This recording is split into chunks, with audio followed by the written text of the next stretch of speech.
نحمدہ و نصلی علی رسولہ الکریم، اما بعد۔ شروع اللہ تعالیٰ کے نام سے جو تمام جہانوں کا پالنے والا، جس کا لہجہ تمام لہجوں سے بالا، جس کا ذکر تمام اذکار سے اعلیٰ، لاکھوں درود نبی کریم صلی اللہ علیہ وسلم پر۔ عبد کی سربلندی کا کوئی تو راز ہوتا ہے، عبد کی سربلندی کا کوئی تو راز ہوتا ہے، جو سر دے سر میدان میں وہی سرفراز ہوتا ہے۔ جہاں پر ختم ہوتی ہے حدود عقل انسانی، جہاں پر ختم ہوتی ہے حدود عقل انسانی، وہاں سے مصطفیٰ کی شان کا آغاز ہوتا ہے، وہاں سے مصطفیٰ کی شان کا آغاز ہوتا ہے۔ جناب صدر، معزز اساتذہ اور میرے پیارے ساتھیوں، السلام علیکم ورحمۃ اللہ وبرکاتہ۔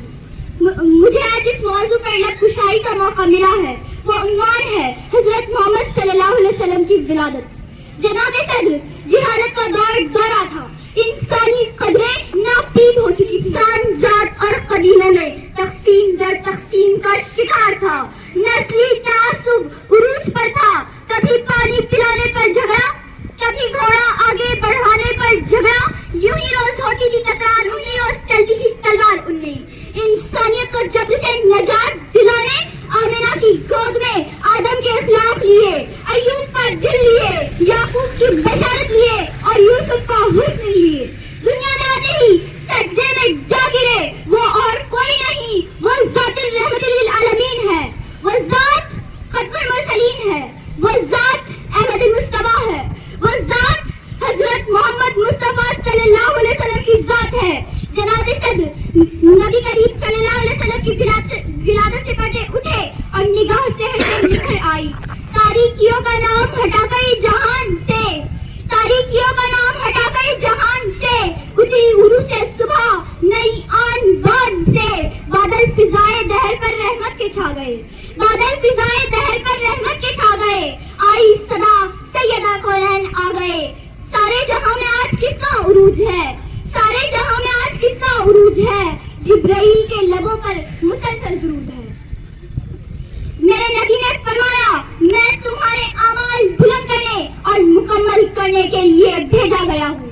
میرے نبی ہاشمی کے عدل نے جہالت کے دور میں عدل کے سرچشمے جاری کر دیے، یہ تک کہہ دیا اگر میری بیٹی فاطمہ رضی اللہ عنہا کی چوری کرتی تو اس کا بھی ہاتھ کاٹ دیا جاتا۔ میرے نبی کے حسن و جمال کی بات کرے تو شاعر نے کیا خوب کہا ہے، جمال حسن یوسف پر فقط عاشق زلیخا تھی، جمال حسن یوسف پر فقط عاشق زلیخا تھی، خدا خود جس پر عاشق ہے وہ صورت ہے محمد کی، خدا خود جس پر عاشق ہے وہ صورت ہے محمد کی۔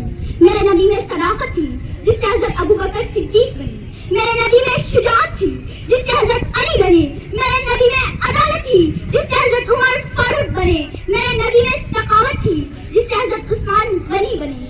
اللہ تعالیٰ نے میرے نبی میں وہ تمام خوبیاں رکھی ہے جو حضرت آدم علیہ السلام سے لے کر حضرت عیسیٰ علیہ السلام تک فردن فردن پائی جاتی ہے۔ موسیٰ کا جلال، ہارون کا جمال، یوسف کا حسن، نوح کی تبلیغ اور اسماعیل کا ایثار۔ آخری میں نبی صلی اللہ علیہ وسلم کی شان میں کہنا چاہوں گی، سرمایہ حیات ہے سیرت رسول کی، سرمایہ حیات ہے سیرت رسول کی، فلاح کائنات ہے سیرت رسول کی۔ بنجر دلوں کو جس نے سیراب کر دیا تھا، بنجر دلوں کو جس نے سیراب کر دیا، ایک چشمہ صفات ہے سیرت رسول کی، ایک چشمہ صفات ہے سیرت رسول کی صلی اللہ علیہ وسلم۔ جزاک اللہ خیر۔